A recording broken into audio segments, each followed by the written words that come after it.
Non-toxic hot takes from SmackDown last night. Donatello Leonardo says Kit killed his promo last night. Kit Wilson. You can tell he 100% gets his character and knows exactly what to say and how to say it. And don't forget, Donatello, he knows how to move those hips and moisturize, and he knows how to be in touch with his emotions. Kit Wilson getting the kind of heat that you want. If he's not careful, he might have a job for life. He's about to turn into the male Chelsea Green. And hey, you know what? Look at Chelsea Green. She's doing pretty good. She's on the up and up. I don't care what they said on Unreal. I think Chelsea Green, the fan support is about to fully push her into that main event scene. And Kit Wilson, he's on the come up right now. Kit is great, says Carmichael. Oba is great. Yes, agree. This was a perfect segment between Oba Femi and Kit Wilson. Who knew? Who knew we wanted to see that matchup, that mesh-up right there? Let's get a couple more takes on Kit and Oba before we fully get into my opinions. Tiz Mickey says Kit Wilson is 100% my favorite jobber in WWE. When Elton Prince comes back, I hope they just break them up. Well, Elton did suffer a neck injury, and I don't know if he's coming back anytime soon. I will say this, though. On Chris Van Vliet, Kit Wilson said he never wanted to go singles. He's always felt that the tag team titles were his heavyweight, his top titles. So I don't think he'll want to break up with him. I think he'll be super happy to have him back by his side. But if they do want to keep him singles, they could always just split them up, one on Raw, one on SmackDown, doing their part to end toxic masculinity together. And they could even have funny FaceTime segments on each episode, kind of updating the other. That would be kind of funny. And let's do one more from Alfonso Passion. Loved the segment of Kit and Oba. Both did great. This is a great way to build them both, stand out, and both are on TV and do a good promo and moves, and don't matter who wins or loses if they both get over. Exactly. All right, so this is how you do it with Oba Femi as well. Kit Wilson gets his character. He's not here to win the championship. He's here to make people mad, to entertain people, and to get beat up to put other people over. That's not a bad thing. R-Truth has made quite a living off of it, and when he was fired, he was one of the only guys that WWE fans rallied behind because we loved him so much. And Kit Wilson is setting himself up for a position like that. I would 100% take that position in a heartbeat if I was in his shoes. And then Oba comes out and murders him. And absolutely murders him. And Kit Wilson can just say, you know what, Oba Femi, he's super toxic. I wasn't ready for it. I was not prepared. His whole show with his lights got in my face, it got in my eyes. I just did not like that. And I felt like we should have had a handshake or a fist bump or a hug before the match. So that's why I lost. Kit Wilson can totally play it off. And Oba looks like a monster, a beast. He destroyed him, and that's how we do it. It's funny because I love Kit Wilson, and I thought this was a perfect segment, right? And I love Oba Femi too. But then on Raw last week, I thought that was not a good segment between Oba Femi and the War Raiders, and I don't like the War Raiders. You see, it's all about storytelling. It's not about who I like and who I don't like. It's about storytelling. SmackDown storytelling of Oba squashing Kit Wilson in a match was great. Kit Wilson, that's his place on the card. But on Raw, it's former tag team champions. I get what the purpose was, and it did succeed, but again, I just felt it could have been better. Like, you work up to the War Raiders. You don't start with them. You start with Kit Wilson. So I'm really glad they course corrected and they didn't just feed like El Gato del Fantasma or something, or the Motor City Machine Guns to Oba Femi. It was better with just Kit Wilson. And I'm very satisfied with this non-toxic segment with Kit Wilson. He won't be winning championships soon, but he will be over because the fans are loving this guy and Oba as well. But you know someone who could win a championship soon? That's right, you people out there. See this winged eagle on my shoulder? You could win it. All you gotta do is comment below, subscribe to the channel at 20,000 subscribers. I'm going to give it away. It's not a toy. It's a replica. Let's stay on the subject of underrated but over wrestlers right now. Chelsea Green. Okay, so this is from Kamanda. Chelsea Green needs a babyface turn, and they need to push her seriously. She's great. I don't know if they need to push her seriously in the sense of her character needs to get serious, but if you mean push her seriously like, okay, let's turn her babyface because the crowd absolutely loves her, and let's give her an actual serious run with the title. When I say serious, still funny, but she actually gets to hold the title for a good couple months. I don't know if I want her babyface. I really enjoy her as a heel, and I would love a serious run with the title. And I think her character would be better with the title, but still a heel, because then she can do these crazy zany things. All right. I do feel though that they are starting to take her serious as a contender. Now, I don't know if the Unreal comments from Michael P.S. Hayes, who is a backstage writer / producer, he said in Unreal that Chelsea Green exists to make people like Charlotte Flair look good. And honestly, I just said that about Kit Wilson. And right now, that's where Kit Wilson is. But if Kit keeps on this path, maybe he does get to a point where, okay, maybe it's time to actually put him over as a main event guy. I'm not saying that right now, but Chelsea, she started at the bottom and she has worked her way up. I do believe right now she is a main event talent. And I wonder if the comments that they made on Unreal was supposed to try to trick us fans in the know. I don't know. But whatever the case may be, there has been a backlash and a swell of support for Chelsea recently, and I'm super happy for her because she super deserves it.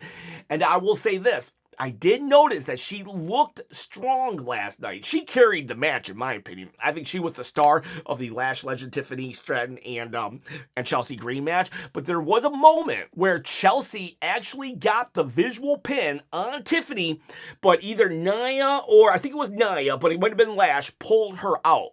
That has never happened so far. They have never made Chelsea look strong in defeat like they did last night. So I'm wondering if the push has started. She might be a contender for Money in the Bank. A comedy character like her would be a perfect Money in the Bank winner if they wanted to get the title on her, and then she could be the most chicken of chicken heels and champions, and that would be amazing. I salute Chelsea Green. Bishop Marley says Cody Raheem Rhodes was wild for that comment, but I love him for it. Oh, I cannot believe that Cody called himself Raheem. That is an internet joke. And but it's now canon to WWE lore. He actually brought it up. To his wife Brandy on the What Do You Want to Talk About podcast that he does. And he's like, what do you think about the joke, Raheem? And Brandy said, people are just having fun. Don't be too serious about it. And so I guess Cody took that to heart, and now if he's going to be in a something comparing contest, you better watch out, boys and girls. I guess we took it to heart, and I'm sure we'll be seeing Raheem 316 shirts pretty soon in the audience. Charles Yancey says Jordan should be the one to take the title off of Jade Cargill. Their feud sucks, and for some reason it feels like they don't know how to book Jordynne Grace, even in NXT. And NXT does a great job booking, but ever since she's jumped ship from TNA, I feel like Jordynne Grace has not been treated well, in my opinion. She always gets these title matches, but then it's like, I don't know. I just don't feel it. I think they need to kind of start over with her, in my opinion. I'm not saying she's done at all. I just don't think they've done her any favors. And let's just do a reset. Maybe she can take the title off of Julia and let Julia then enter the main event scene, and then Jordynne Grace can rebuild herself as the mid-card champion. And I'm not trying to defend Jade Cargill. Her title reign sucks. I'm a big Jade Cargill supporter, but her title reign does suck. And it's not because she hasn't defended the title, it's because they have not given her any really good storylines to which she could defend the title with. Like, there's no stories with her really. She has the character. I love Jade, just being so, just looking down at everybody, but, where's the stories? There go that man. I'm surprised they put Fatu Rahim you guys, you see, it's already spreading. There's going to be so many Raheem signs on SmackDown. Cody actually low-key brilliant for doing that. And Sammy in the same qualifying match. I kind of like it, though, because it's unpredictable. Very unpredictable. I don't know what's going to happen. I wonder if Drew interferes. If Drew McIntyre could somehow completely destroy this match right here, completely just stop it. He does something so dastardly that it just cannot continue. Well, maybe Nick Aldis says, you know what, guys? All three of you are in the chamber. It is unpredictable. They do have me scratching my head. Carryville T-Rex says, I only watch Raw, not SmackDown. I only have Netflix. Well, honestly, you can catch a lot of the highlights. It was actually a decent show, but they have all the highlights on WWE.com or YouTube, or just keep watching my one-take one-shots. I know I did threaten to end those, but I got enough support that I will keep the one-take one-shots going as long as people want them. Mr. Pete says, what they're doing to Chelsea Green might be a legit crime. It's like the louder the crowd cheer the name, the further they try to push her down. Like I said, I don't think she was pushed down this week. I really don't think she was pushed down this week. I feel like I wish she was in the chamber. I really do wish she was in the chamber, but I think she looks strong. That's my opinion. WrestleDown says, after seeing him face-to-face with Drew last night, Trick Williams is 100% the next Roman Reigns, and there's no one who is even close right now. I don't see him as the next Roman Reigns. I see him as the next Rock. People have said he's like The Rock and Booker T, meshed together, and I actually kind of see that even more so. So, maybe he's the next big guy. Maybe that's what you're saying, the next face of the company. I could see it. I think a lot of people think Oba's the face. I think Trick could be the guy. Roger Murray, sleeping face emoji. Guess he didn't like it. FMJ says, so they saw the complaints about Jade hogging the title with 0 defenses and said, yeah, let's throw her in a tag match where Jordynne Grace does 90% of the work. Man, they better get this title off her. Again, it's not the fact that she's had 0 title reigns. It's the fact that there's no storylines.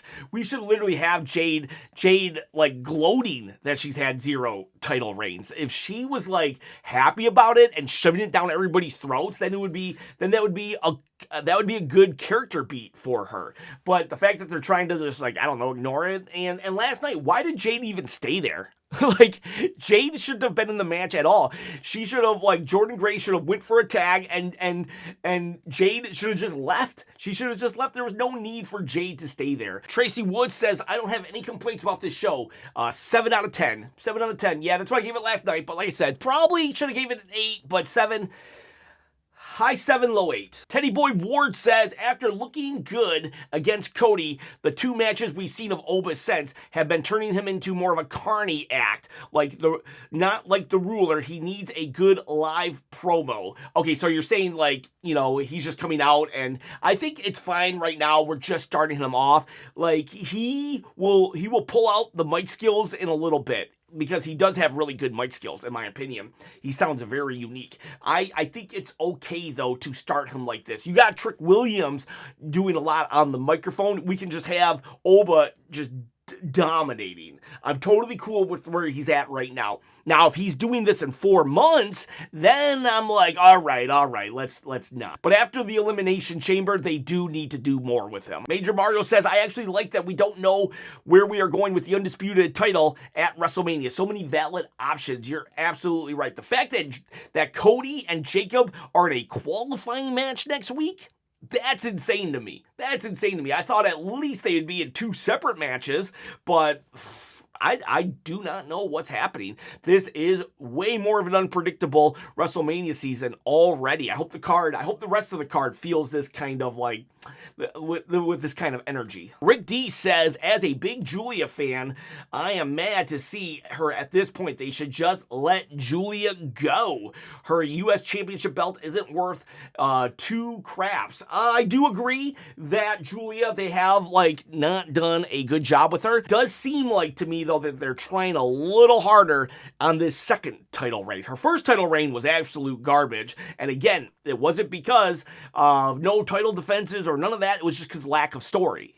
Just like Jade Cargill's title reign is garbage right now, lack of story. But it does feel like they're doing more with her, in my opinion, this time round. So I'm fingers crossed that we can bump her up. Just have her lose the belt and get her in that main event scene. The women's division needs it because everybody's in the tag division right now. Jimbo Slice says, so Drew got buried on Raw and his butt got beat up over and over again on SmackDown, even as WWE champ. Drew can't catch a break. So I just don't agree with this. And Jimbo Slice, a lot of people have said this, actually. I've seen it over and over and over again.